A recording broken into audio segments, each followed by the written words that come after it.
Good evening and welcome to Tucker Carlson Tonight. This is one of those moments when there's so much lying, so much relentless, bewildering lying, that it's worth taking 3 steps back and considering the obvious. And here's the most obvious thing. For 3 months, Joe Biden's voters have trashed our country. They have looted our cities, burned buildings, beaten and killed dozens of people. For 3 months, Joe Biden and his advisors have done their best to ignore it all and pretend it wasn't happening. The same people who lecture you that silence is violence said virtually nothing about the riots in our streets. In fact, they threatened anyone who talked about them, who mentioned the arson, the stealing, the vandalism, anyone who in any way questioned the tactics of the mob. When this show persisted in criticizing the behavior of BLM, a coalition of left-wing activist groups tried to pull the show off the air. In the end, it didn't work. Even a Democratic presidential campaign can only deny reality for so long.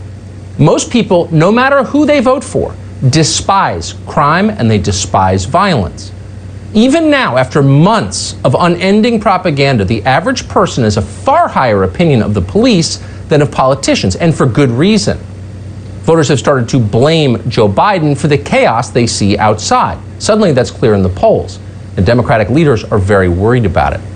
Just as during the Iraq War, our political class promoted violence to achieve regime change. Then they lost control of their proxies and destroyed an entire country. Now they're frantically trying to distance themselves from the terror they created. Sound familiar? They have no moral regrets about any of it. They're just worried that getting blame might cost them power, so they're working to shirk that blame. Today, Joe Biden's handlers flew him to Pennsylvania so he could, quote, denounce violence. They gave him a short speech to read. They allowed no questions afterward. Biden mouthed the words they had written. He blamed Trump voters for everything, all the violence, all the rioting, presumably for all the defaced and destroyed statues, too. They did it. It must have been Trump supporters who spray-painted Kill Whitey on the pedestal of the Francis Scott Key Monument in San Francisco. Of course it was. Right-wingers, always trying to erase American history. Biden's 12 minutes today in Pennsylvania may have been the most thoroughly dishonest speech ever given by an American presidential candidate. Virtually every word of it was the opposite of the truth. It was literally beyond belief. But there was at least one honest line in that speech. We want to highlight it for you because that line reveals what all of this is really about. Here it is. His failure to call on his own supporters to stop acting as an armed militia in this country shows how weak he is. Does anyone believe there'll be less violence in America if Donald Trump is reelected? Oh, think there'll be less violence if he's reelected? Got it? It's a nice country you have here. It'd be a shame if something were to happen to it. That's not an observation, obviously. It's a threat. And it wasn't a mistake either. It's not a line he just blurted out. That line was in Biden's prepared remarks. His campaign tweeted it out later. They were proud of it. This is the official message of the Biden campaign. If you dare reelect Donald Trump, prepare for more rioting. You think Biden voters are dangerous now? Wait till you see them in Trump's second term. Now, we'd love to pretend that's another lie from the speech, but it's not a lie. It's likely true. And Biden was right about it. Pretty much everyone understands that it is true. But still, what a thing to say out loud. What country is this? Vote for me or my people will keep blocking traffic and setting fires and hurting people? Yes, that's exactly what they're saying. They'll never put it quite that way, of course, but the threat of violence is implied in everything they do. It's starting to become clear why the people who run the Democratic Party, people who, by the way, are not at all stupid, realized very early that Joe Biden was a perfect presidential candidate. The rest of us were mocking him for being senile, but they knew they had the right guy. Biden can say things like what you just heard without scaring you. That's a rare talent. Biden doesn't seem like an extremist because personally he is not an extremist. Ask anyone who knows Joe Biden. Biden is a corporate lobbyist who represented a tiny state in the Senate for 40 years. Joe Biden doesn't want a revolution. He just wants to live in a big house and have strangers love him. At this point, Biden is too slow to be radical anyway. The people who control Joe Biden understand this perfectly well. And today they had him break the fourth wall and say it out loud. Watch.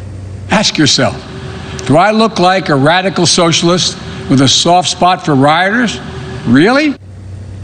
Do I look like a radical socialist? No. You look like a glad-handing shill for the credit card companies because that's exactly who you are, and that's why you're such an effective front man. But the people behind you are radical as hell, and we are not guessing about that. Biden's running mate, President-in-waiting Kamala Harris, openly solicited donations for rioters in Minneapolis. Quote, "If you're able to," Harris tweeted in June, "chip in now to the Minnesota Freedom Fund to help post bail for those protesting on the ground in Minnesota." Amazingly, that tweet is still up. At least 13 members of Joe Biden's staff sent money to the rioters in Minneapolis. So what did the Minnesota Freedom Fund do with the cash they got? Well, they freed a person who's being held for trying to kill the cops, murder them. They also bailed out an accused murderer and a twice convicted rapist, among many others. Kamala Harris has never apologized for doing this. She has never repudiated the Minnesota Freedom Fund. Biden, of course, didn't mention it in his speech today, but why would he mention it? He's not against it. He officially supports the idea behind it. The Biden campaign has called bail, quote, "a modern-day debtor's prison." Joe Biden is pledging, if elected, to end cash bail nationally in every state. What would that look like? What would happen if Joe Biden did that? Well, we know the answer. We don't have to guess because Democrats have already eliminated cash bail in New York City. And what happened? You know what happened. Criminals immediately flooded the streets. Hundreds of thousands of residents fled the city. Not right-wingers, by the way. Joe Biden voters. They left. They had to because violence surged out of control.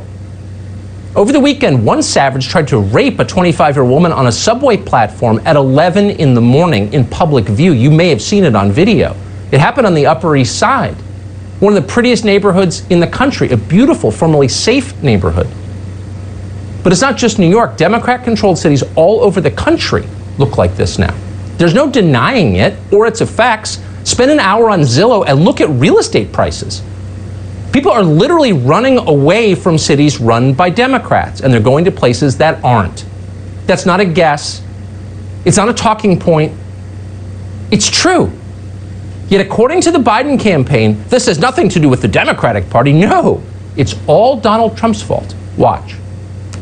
He's been leading. It's exactly the opposite of what we've been seeing from Trump, who's been trying to incite violence this entire summer.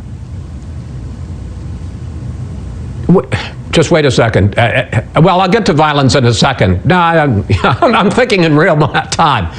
The president is inciting violence? Absolutely. He has. He has encouraged his supporters to go out, to be aggressive.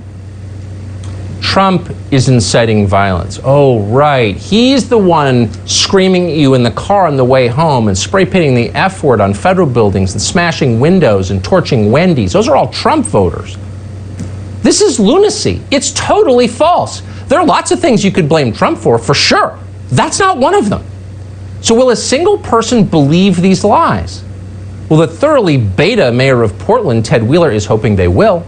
Wheeler is blaming federal authorities for the state of permanent rioting in his city. It's gone on all summer. We've covered it here virtually every night. People are now being shot in Portland. Ted Wheeler wants you to know that's Trump's fault too. Your campaign of fear is as anti-democratic as anything you've done to create hate and vitriol in our beautiful country. You've tried to divide us more than any other figure in modern history. And now you want me to stop the violence that you helped create. This guy. So many like this. What a total mediocrity. In his defense, he probably imagined when he was elected mayor of Portland that it would be all upside. He'd never have hard decisions to make. He'd never have to keep chaos under control. But he does, and he's failed. And now he's blaming others. Portland is as liberal a city as we have in this country. Democrats run everything in Portland. Donald Trump got 17% of the vote in the entire county in the last election. Yet somehow, Ted Wheeler wants you to know, Trump is controlling the political climate in Portland, Oregon. As always, the opposite is true. Trump supporters are in fact no longer allowed in the city of Portland. On Saturday, one of them, a member of the group Patriot Prayer, was murdered in downtown Portland, apparently for supporting Donald Trump. The governor of Oregon, Kate Brown, promptly blamed the dead man, blamed the dead man for his own murder. Patriot Prayer was in town, Brown declared, quote, looking for a fight. Another way of saying, this man was expressing his constitutionally protected political views, and that's no longer allowed in Portland, thanks to people like Kate Brown and Ted Wheeler. You could get murdered for doing it. This man was. Here's video of the killing. Note that someone calls out the victim's location just prior to his execution. In other words, it was a coordinated hit. Watch.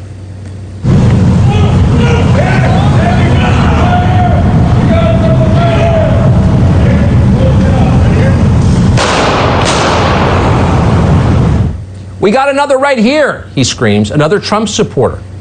Just in case there was any question about the nature of the execution you just saw, and we're sorry for airing that, but it happened, we felt you should know. But in case there was any question about what it was about, the main suspect in that murder literally has a BLM symbol tattooed on his neck. If you watch the Democratic National Convention, you may be familiar with BLM. BLM is the group Democrats promoted from the stage all week. They're the movement corporate America will fire you for daring to criticize. They're the reason you're not allowed to acknowledge that all lives matter. You get fired for that too. Many have been. This is the actual armed militia of the Democratic Party, and they are held to very different standards from the ones you live under.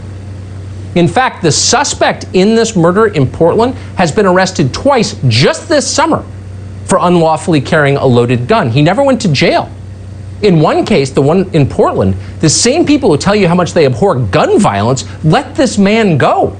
Then he apparently murdered someone. Joe Biden did not mention this today. BLM was happy about the killing. BLM does not believe that all lives matter. They don't say they do, and they don't. They believe people who oppose them should be killed. Again, we're not making this up. Watch them celebrate the man's murder in Portland. I just got word. The person who died was a Patriot person. He was a Nazi. Our community held its own and took out the trash. Our community held its own and took out the trash. These are Biden voters celebrating the murder of a man who they hate because he supports a different political candidate. Again, we're not making it up. You just saw the video. He was a Trump supporter, therefore he deserved to die. Rah, rah. They all cheer.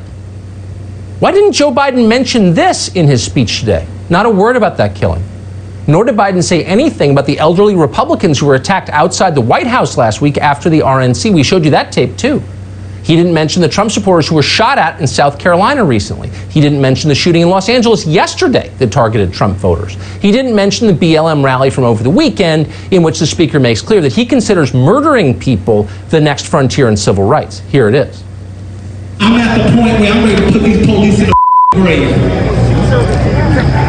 I'm at the point where I want to burn the White House down.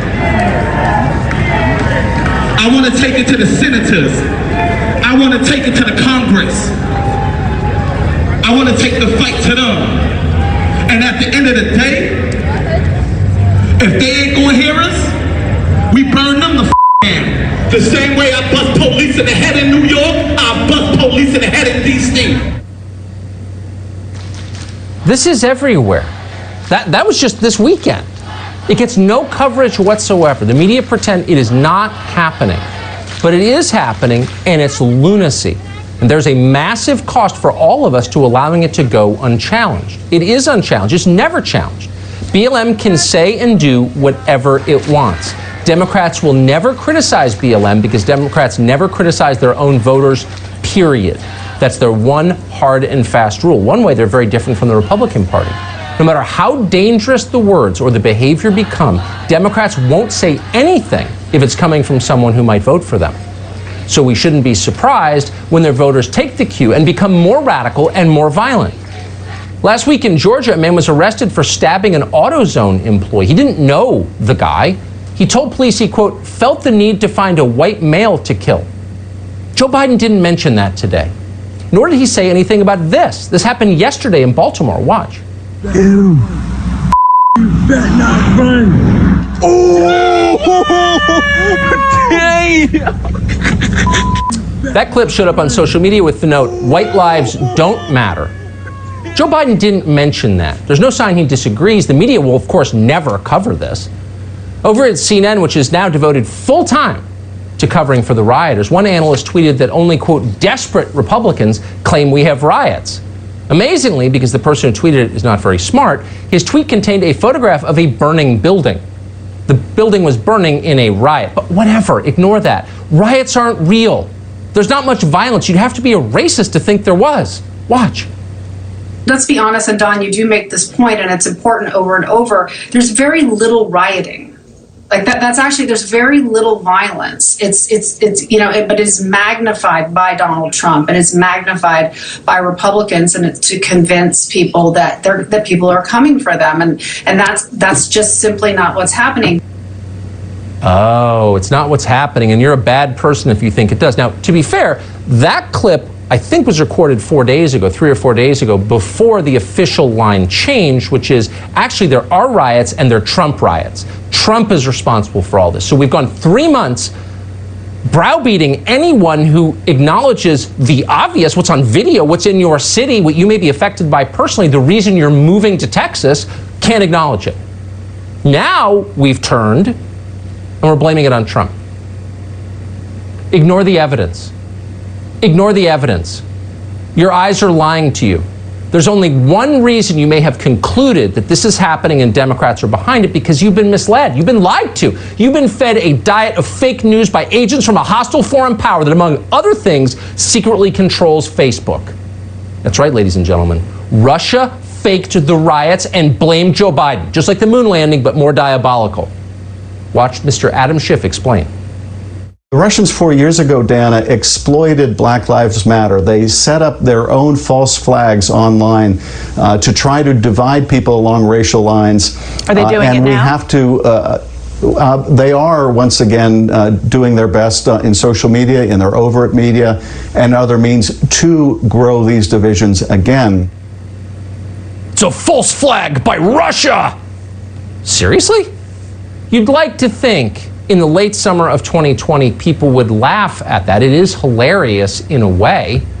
On the other hand, an awful lot of blue check Democrats on Twitter believed it the first time, so who knows, they probably will again.